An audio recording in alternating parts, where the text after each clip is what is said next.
विषैले पदार्थ हैं वो ये होते हैं, ज्यादातर ये यूज किया जाता है, पोटेशियम साइनाइड। ठीक है जी। अब ये क्रिया कैसे करता है, कोई भी साइनाइड जो है या कोई भी जहर जो, वो क्रिया कैसे करता है? तो क्रिया करने के लिए एक तो मैं केमिस्ट्री से थोड़ा सा बायोलॉजी में जाना पड़ेगा। जैसे ये शरीर के अंदर जाता है तो हमारा पूरे का पूरा न्यूरो सिस्टम जो होता है उसे जाम कर देता है।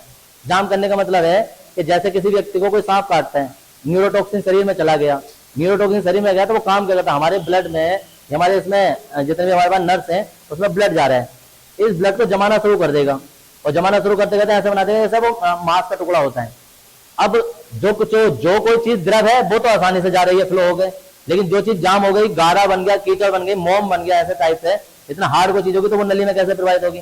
बस वो सारा का सारा हमारा जेब तंत्र जो होता है वो पूरा रुक जाता है, और थोड़ी देर बाद जो वो उसके साथ साथ हार्ट बीट। अब हमारा पंप भी है, अब कोई चीज आगे हमारे आगे जाम पड़ी है और पंप प्रेशर दे रहा, भाई चलो आगे को चलो, अब पीछे से कुछ आने रहा तो हार्ट फेल हो जाता है, इसलिए हार्ट फेल हुआ, व्यक्ति मर गया। अब खाली यही नहीं है कि हार्ट फेल होने से मर गया, सारे के सारे जो हमारा सिस्टम चल रहा था वो भी सारा जाम हो गया। क्या किस कारण हुआ? कोई भी न्यूरोटॉक्सिन शरीर में चला गया, कोई भी साइनाइड गया, कोई भी कुछ गया, सबका एक ही काम होता है कि हमारा ब्लड जमा देता है। बहुत सारे लोग कहते हैं यार दो लोगों को एक साथ सांप काट ले, सेम प्रजाति के बराबर बिल्कुल सगे भाई जो होते हैं सांप को काट लें, जो नहीं दोनों सेम टाइम मर जाएंगे। कोई एक व्यक्ति ज्यादा गर्म हो सकता है, उसका ब्लड पहले से तुलना में ज्यादा टेम्परेचर पे चल रहा होगा और दूसरे का नहीं चल रहा होगा, किसी एक का पहले जम जाएगा, किसी एक का बाद में जम जाएगा, या हो सकता है कोई एक जो बच जाए और कोई एक मर जाए, या एक का हृदय जो वो ज्यादा अच्छा काम करेगा। ऐसा होता ना पंप, यार हमारे पास समरसेबल लगा हुआ, तुम्हारे यहाँ टिल्लू पंप है, तो एक का प्रेशर ज्यादा दे रहा है, एक का कम दे रहा है, तो छोटा मोटा गारा कीचड़ भी निकाल देता है। चल ठीक है, इतना भाई दवाई लगा दी, उसमें दवाई पहले से हर किसी हॉस्पिटल में नॉर्मल से सरकारी में संभव होती है, वो लगा दी, एंटीडोट लगा देते हैं, इसके प्रभाव को कम कर देता है, ब्लड अपनी नॉर्मल स्थिति में आ जाता है। लेकिन तब जब तक वो जमा ना हो और वो बिल्कुल मांस का टुकड़ा ना बना हो, हल्के से द्रव की अवस्था में गाढ़ापन हो तब तक तो ठीक है, लेकिन जम गया तो वापस नहीं है, फिर तो वो डेड ही समझो। तो और ऐसा नहीं है कि जिनके बाद तुम सिर्फ साइनाइड के बारे में बता रहे हैं, क्लोरीन है तो क्लोरीन अकेले विषैली नहीं है, क्लोरीन जब किसी के साथ मिल जाती है, मैथिल के और बहुत सारे सल्फर वल्फर के साथ मिल जाती है, या एथिलीन के साथ जब मिल जाती है ना, तो ये भी मस्टर्ड गैस बना देती है। मस्टर्ड गैस का नाम सुना होगा, जितने विश्व युद्ध में उसने हिटलर ने सारे के सारे यहूदी इसी चक्कर में मार दिए थे, बंदे उसमें गुफा में ले जाकर सबको, और मस्टर्ड गैस छोड़ दी थी, सारे ऐसे मर गए थे, 60 लाख के आसपास मारे। तो जितने भी ये पढ़ रहे हैं, ये केमिकल अभिक्रियाएं हैं, पहला दिन है इसलिए बता रहा हूँ, ये सारी रियल लाइफ में चलती हैं, लैब में होती हैं, लेकिन तुम लोग ना कर सकते और ना ही तुम कर पाओगे। ठीक है जी। क्यों? क्योंकि करने के लिए ऐसा भी नहीं है कि भाई कोई भी मैथेन लेकर आया, पहली बात तो मैथेन ही विषैली होती है, तो लाते लाते निकल लोगे। ठीक है जी। और अगर धो ले भी आएगी थोड़ा सा बंद कर आ गए और घर लाके कमरे में प्रैक्टिकल करना शुरू किया तो निकल लोगे, मरने की संभावना बहुत ज्यादा है। इसलिए कोई भी केमिकल से छेड़छाड़ तो कर ही नहीं सकते। अब तुम लोगों को बेसिकली क्या सिखाया जाता है? देखो भैया अम्ल क्षार को आपस में मिला लो, अम्ल को पानी में डाल लो, पानी को अम्ल में डाल लो, बूंद बूंद करके डाल लो, अभी क्या हुई छुनन फुनन कुछ हुई, बच्चे कूद के खुश हो गए, यार कुछ तो करवाया आज लैब में भाई। या देखो भाई हाँ नेफ्थलीन का गुलाबी रंग कैसे उत्पन्न होता है, मुक्त मूलक, क्षारीय मूलक, इनकी पहचान कर लो, ऐसे अभी आएंगे, कभी एक आध दो प्रैक्टिकल करा देंगे। तो ये वो प्रैक्टिकल है कि तुम्हारे ऊपर भी गिर गया ना तो नुकसान नहीं होगा ना, चल ठीक है कलर आया धो लिए जाते हैं। अब कोई अम्ल क्षार के विक्रय करा दें, कोई गैस के विक्रय करा दें, अभिक्रिया करते करते लीकेज हो गई, पूरी क्लास सफा हो जाएगी, एग्जाम कौन देगा? समझ गए? तो रिस्क ले नहीं सकते इसमें। कोई भी चीज है, कितने भी यौगिक हैं, देखो असलियत में जितने तुम्हारे घरों में केमिकल पड़े हैं, जितने भी मेडिसिन पड़ी है, जितनी पड़ी है, सब में इनमें से कोई ना कोई चीज यूज हो जाएगी। और खाली इसी चैप्टर में नहीं होगी, इससे अगले वाले चैप्टर भी चल लेंगे, और अगले वाले भी चल लेंगे, और अगले भी, इससे आगे जब देखो चैप्टर आगे के बदलते रहेंगे लेकिन पीछे की चीज वही रहेगी। मतलब जैसे CH3 है, आगे क्लोरीन हो गया तो 10वां चैप्टर बन गया, आगे इसमें अगले वाला चैप्टर जो ना वो अल्कोहल वाला, तो इसमें हम OH लगा देंगे तो ये मैथिल अल्कोहल हो जाएगा।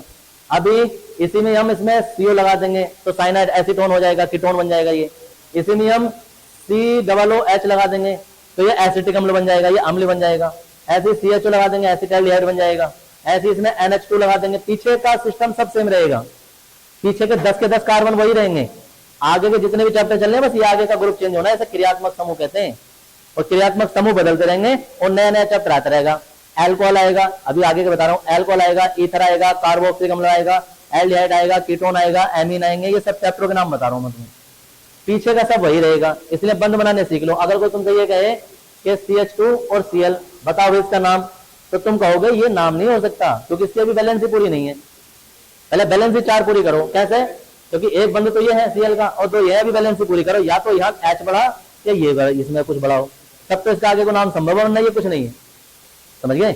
अगर कोई भी तुम्हारे सामने ऐसे बोल रहा है C2H4 और साथ में जोड़ रहा है वो कुछ भी साइनाइड जोड़ ले कुछ भी, कभी वैलेंसी गड़बड़ हो रही है ना, या तो C6H5 हो, वैलेंसी पूरी नहीं हो रही, या फिर इसमें संख्या बढ़ाओ तब नाम बनता है। तो बैलेंसी का खेल है। जितने भी आगे को आज से आगे को कल चैप्टर जो है वो कल को स्टार्ट होगा, तो जितनी भी आगे को तुम अभिक्रियाएं करोगे हर बार कार्बन की बैलेंसी पूरी होगी। नाम कार्बन का एथेन मेथेन ब्यूटेन के हिसाब से चलेगा।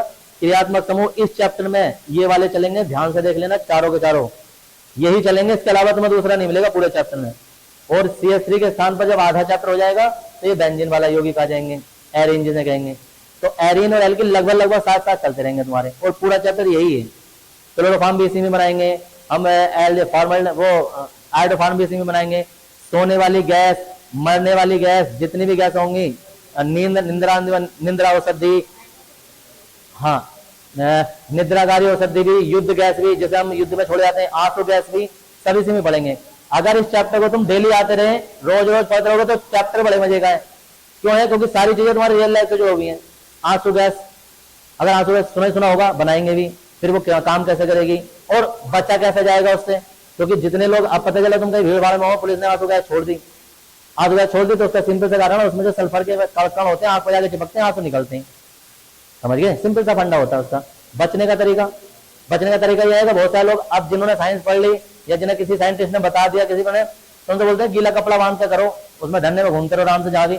अब गीला कपड़ा तुमने बांध रखा या कोई भी ऐसी गीली चीज बांधा कि ना, सल्फर के कण उस गीले कपड़े पे चिपक जाते हैं, आंख के अंदर पहुंचते नहीं है, जिस कारण हमारा जो वो होता है ना कचाप द्रव, हम सुना होगा, आंख के अंदर होता है कचाप द्रव, नेत्रोड जो होता है वो बाहर निकलता नहीं है, जिसे हम आंसू कहते हैं। आंख के अंदर जाकर चिपकता है, सल्फर अंदर क्रिया करता है, क्योंकि कार्बन सल्फाइड होती है, डाई सल्फाइड होती है, सल्फर के कण उसमें जाकर चिपकते रहते हैं, आंसू निकलते रहते हैं, फिर आंख बंद करनी पड़ती है, दिखाई देते नहीं, इसलिए भीड़ भाग जाती है। उसका बचने का तरीका गीला कपड़ा लपेट लो, ऐसा कुछ जाली टाइप का, तो तुम्हें दिखाई भी देता रहे, और जो सल्फर के कण उससे आएंगे उसमें छन के जाए नहीं, आंख तक पहुंचेंगे नहीं, तो कितने भी आंसू के ऐसे गोले धुआं छोड़ रहे हैं, कुछ भी छोड़ रहे हैं, गोली छूटेगी तभी निपटोगे भाई साहब, वरना धरने पर बराबर बैठे रहोगे। देखो पुलिस के पास फर्स्ट स्टेप आंसू गैस है, दूसरा स्टेप वो रबड़ की गोली होती है, रबड़ की गोली बहुत तेज पड़ती है, जहां पर कूदता चला जाता आदमी, मर गया लो। रबड़ की गोली के बाद में फिर बताने की जरूरत नहीं, फिर तो असली वाली होती है। हाँ, फिर बचने का चक्कर नहीं है, फिर तो आगे खाओ या पीछे खाओ, कहीं भी खाओ, वो है। तो इस चैप्टर में ज्यादातर हम वही चीजें पढ़ेंगे जो रियल लाइफ में जो भी है, रियल लाइफ में तुम्हारे घरों में भी होंगी, घर पर नहीं होंगी, तुमने सुनी होंगी, फिल्मों में देखी होंगी, कुछ भी होंगी, और असली केमिस्ट्री यही है। जितना मैंने आज करवा दिया है, हर किसी का नाम पता होना चाहिए कि ethyl chloride, ethyl bromide, Maithil chloride, propyl chloride, ये कैसे कैसे बनने, क्योंकि कल को दोबारा से, या मैं आज बार पूछ रहा था अब्सेंट कौन है, तो अब्सेंट वालों को दोबारा नहीं बताया जाएगा किसी को भी, क्योंकि आज जो चीज चल पड़ी है वो चल पड़ी है आगे। ठीक है जी, इतना नोट कर लेना। कोई इनमें से कोई नोट करना चाहे तो ये इनके नाम कैसे बनते हैं, वो नाम ऐसे बनते हैं, और ये और लिख लेना। देखो कहेंगे भाई, इन्हीं की समझा श्रेणी है साइनाइड, इसका नाम और लिख देना, इसी में ही होता है, क्योंकि इस चैप्टर में बार बार साइनाइड भी आएगा।